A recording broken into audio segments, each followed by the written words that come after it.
Okay, so in this class we are actually going to learn about continue and break statement.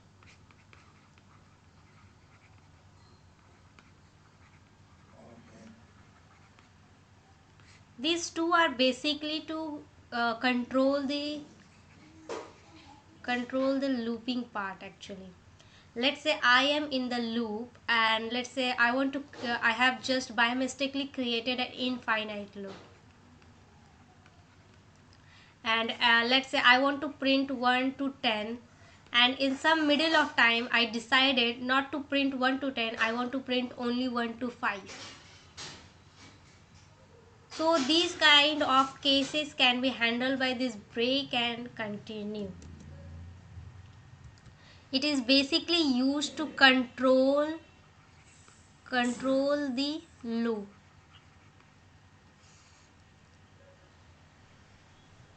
Okay, so let's first focus on the break. As the name suggests, break is something, let's say I have a loop and I simply want to break this loop, means to stop this loop in somewhere, or if a condition is satisfied, so I want to just simply break this loop. So for that we have a condition part in a for loop, right? We already have seen this.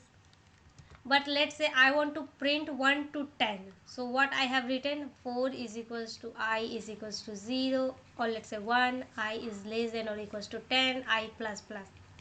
Okay. So in this case what it is going to do, it is going to print 1 to 10. Now in the middleware I also have discussed that if I value is equals to 4, then simply break this. Break this means when I value is going to be 4, and when this statement has executed, none of the other statement is going to execute for this for loop. So it will simply just stop and come out from this for loop. So here what we have done, I have a program. Let's say here we have a main method, and inside this I have written for int I is equals to 0, I is less than 10, I plus plus. And here I have written cout I. So what it is basically going to do, it is going to print 0, 1, 2, 3, 4 up to 9, right? Because we have started from 0 and I is less than 10, which basically means 9, right? Up to 9. So it is going to print those values. So let's just simply run this,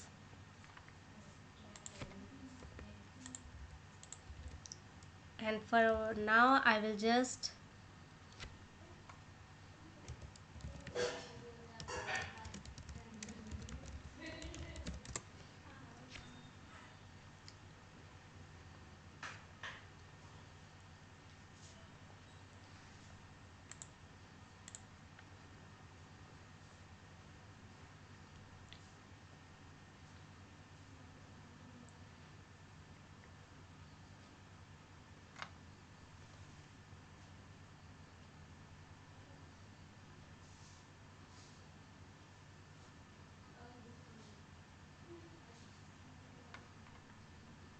okay, so you can clearly see the output. We have printed from 0 to 9, right?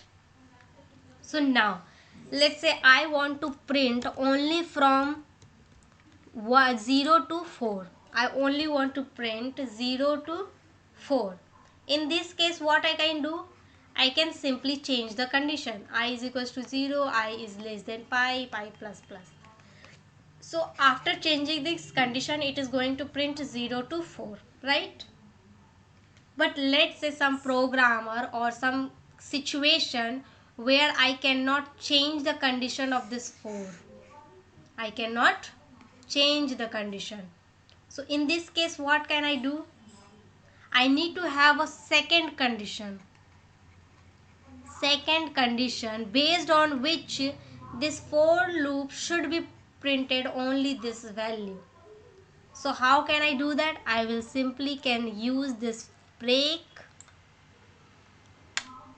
to do my task. So here what I have written?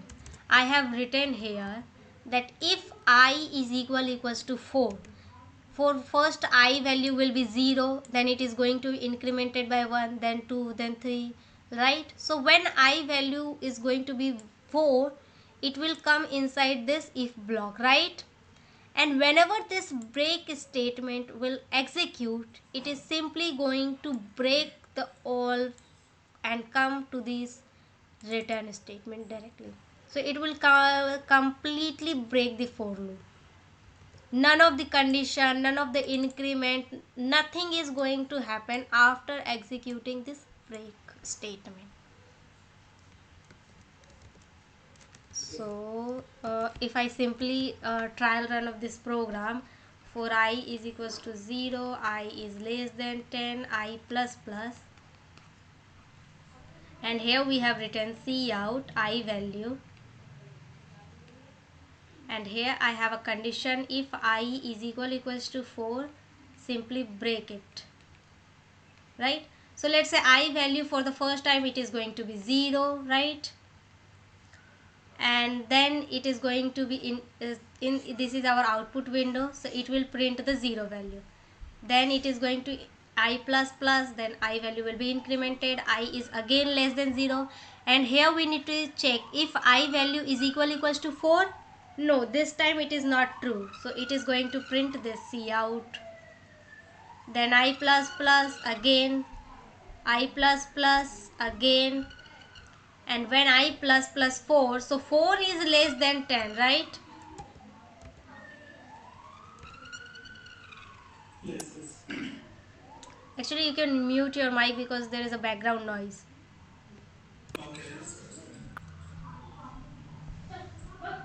So here when I value is going to become 4, so this condition is going to true. If I is equals to 4, yes, I value is 4. So what it is going to do?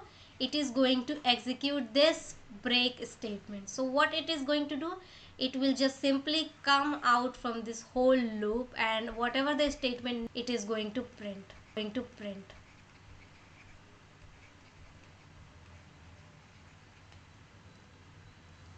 So how does, what the values which is printed? We have only printed 0 to 3.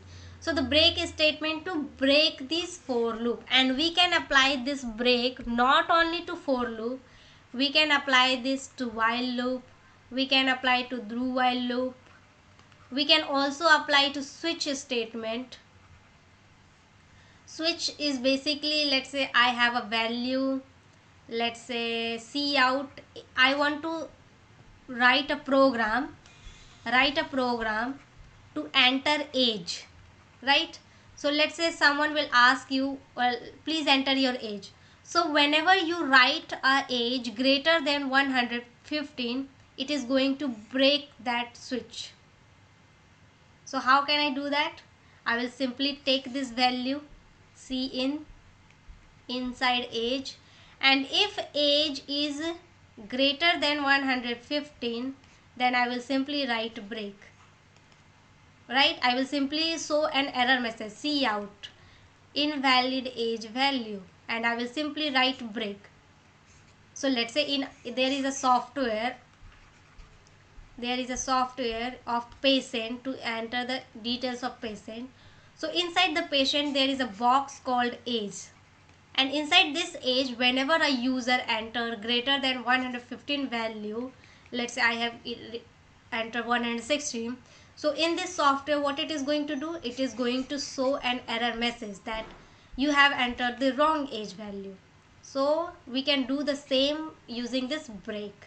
So whenever the value is going to be greater than 116, it is going to break all the functionalities of the software, and it will simply show an error message to us, right? So this kind of situation can be handled by this break statement. Now what is continue?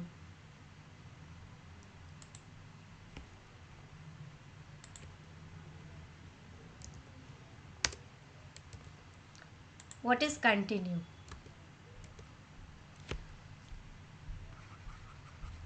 Continue, which is totally different from a break. totally different, totally different from break.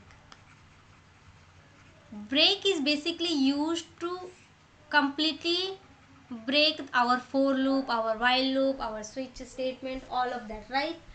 But continue will skip, not break, but it is going to skip a part, skip a part. So for that, let's say I want to print 0, 1, 2, 3, 4, 5, 7, 8, 9, 10. As you can see, I have skip a part called 6, right? So to print 0 to 10, I can simply write for I is equals to 0, I is less than 10 or equal to 10, I plus plus, and inside this I can write C out the value of I, right? So what it is going to do? It is going to print from 0 to 10. Now, as you can see, this output doesn't have this 6 value. So it is going to be fulfilled by this for loop? No. I need to skip this 6 C out. I don't want to print this 6. Whenever the value of C out 6 is going to be, I want to skip this part. I don't want to perform this task.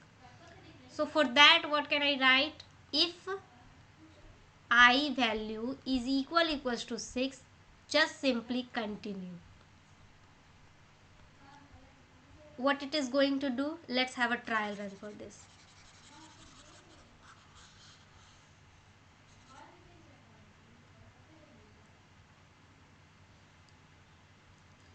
So continue will not break your for loop. Let's say for I value, I is equals to 0, right? I is less than 10. Yes, it is. So it is then it is going to evaluate this condition. If I is equals to 6, no, it is not. So it will come to this part, C out I value. So it is going to C out 0. Then again I plus plus 1, so it is print 1, 2. It is going to continue like this. When the value of I will be 6, 6 is less than or equals to 10. Yes, it is. So it will come to here.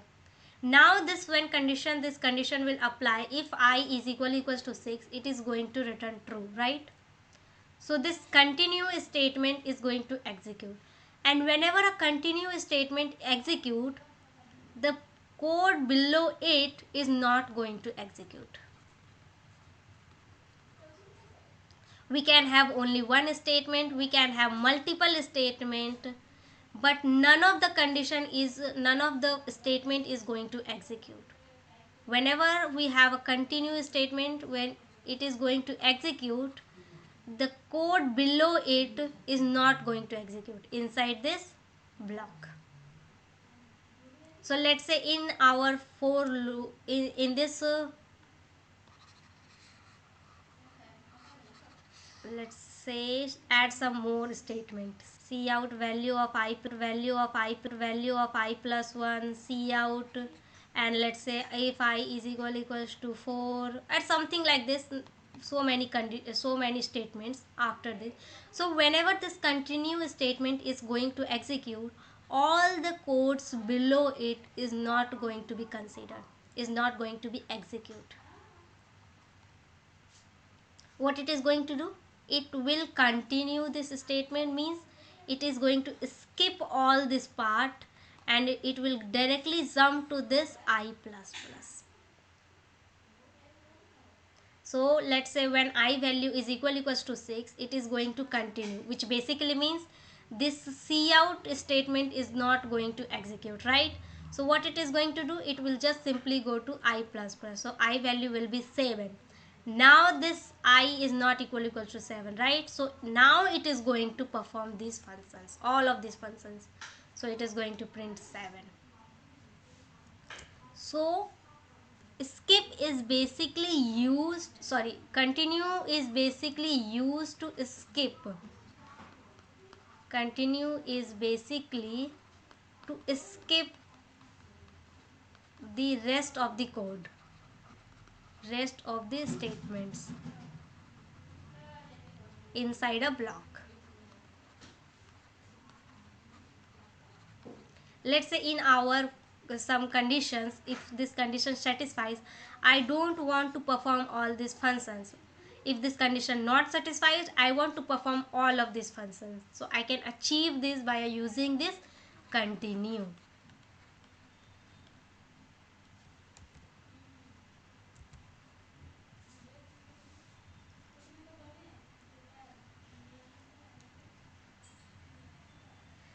So here we So, have a, yes, yes, go ahead.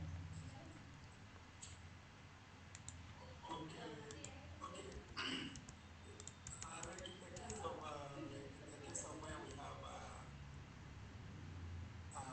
okay, under which scenario do we normally apply a break and continue? Like Okay, okay, okay. Let's say I have created a software of hospital, and there is a condition that all the patient need to pay 100 rupees. Okay, 100 rupees.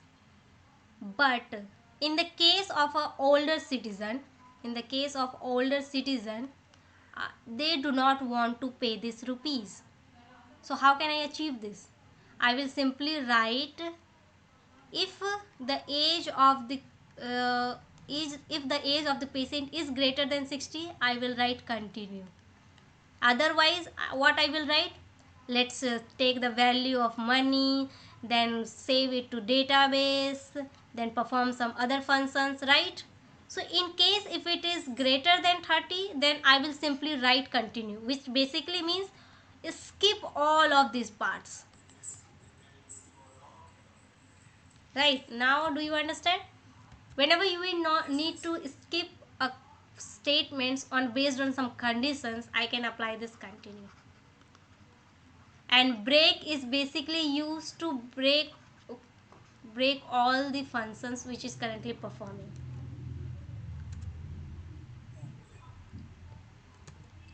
So now let's say instead of break here, I will write continue. So can you imagine what it is going to print? Okay, it is just going to print. It is just going to break. It's just going to have 4 and go Mm-hmm. to 5. Okay, let me just copy paste here. So what it is going to print? Yeah, it's going to.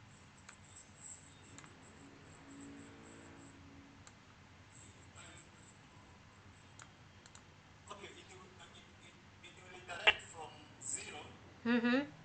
to 3. Mm-hmm. When when it reaches 4, the condition is true. Mm-hmm.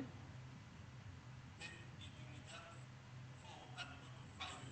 Yeah. Then So it is basically then going to print 0 to 0, 1, 2, 3. And when the condition will become 4, I value will become 4, this continue is going to execute, right? So other statements below the continue is going to skip, right? So this is not, 4 value is not going to be printed. What it is going to do, it is just simply going to I plus plus. So next value will be 5. So it is going to print 7, 8, 9, right? So this will be the output. okay. So if it is the output, let's examine that this is going to do the same or not. And what is the difference there? What's the difference, for example, when you say Mm-hmm. when you add another equal? You can do the same. Okay, okay. Let's have a condition I equals to 4 But this is and I equals to 6. Or you can say or. yes, yes. Now what it No, is we can going to add do? another. We add another equal sign. Okay, let's skip here then and here right. No, you have not gotten me right. Other And I is equal sign means 3 times. And I And I equals to 3, is this you are asking?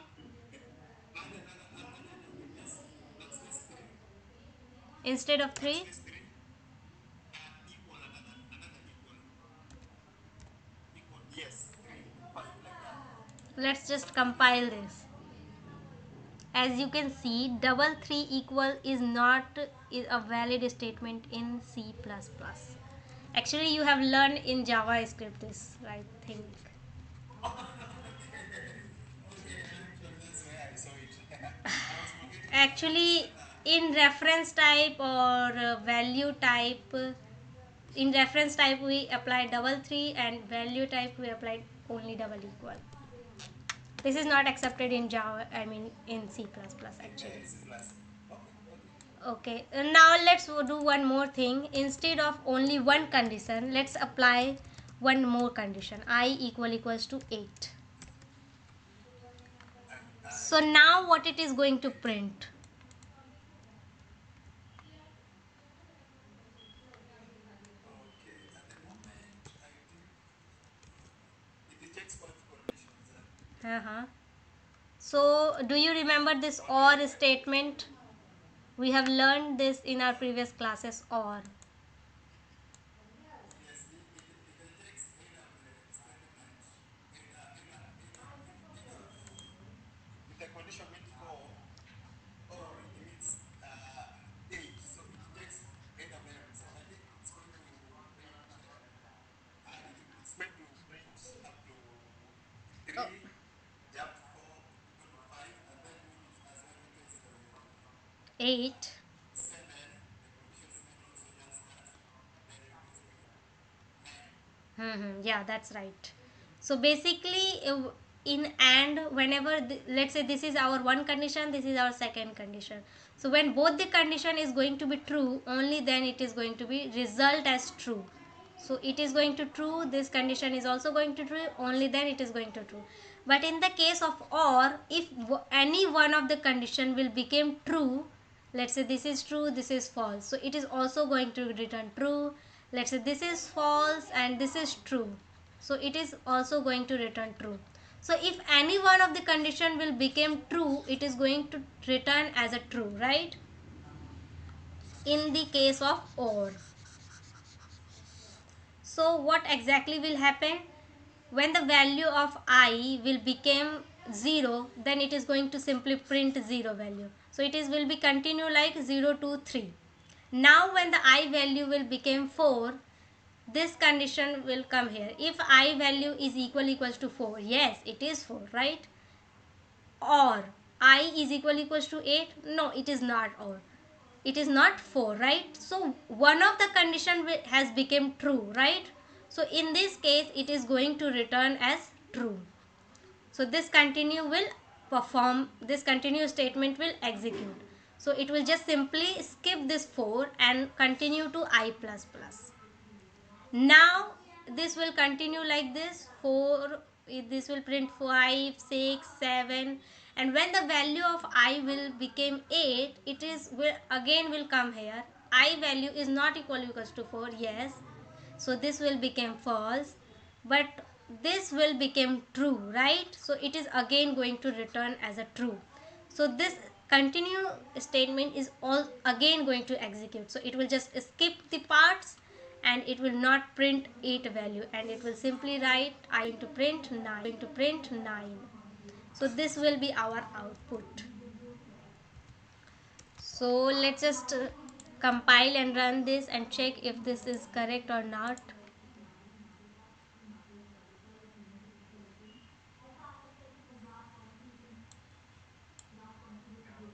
Yeah, this is correct. We do not have 4 and 8 in the list of 0 to 8. So it is working fine. That's very nice. Okay, now let's just check me the syllabus.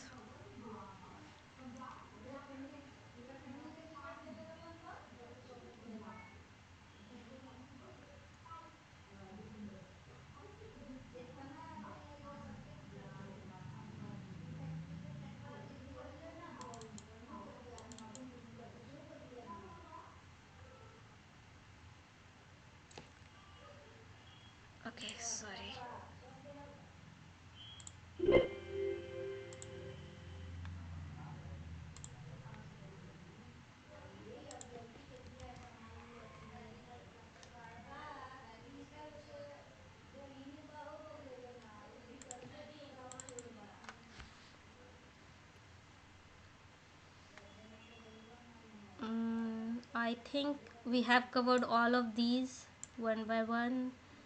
Then control statement, also break, continue. One more thing is go to statement. We will discuss this in later point of time. For yeah, recursion is there. Okay, so only two is remain in our basic of C++, the recursion and the go to statement. So go to statement is not going to be covered now, and then we can move to our object and class. I mean basically OOPS concept. So let's just briefly explain about recursion.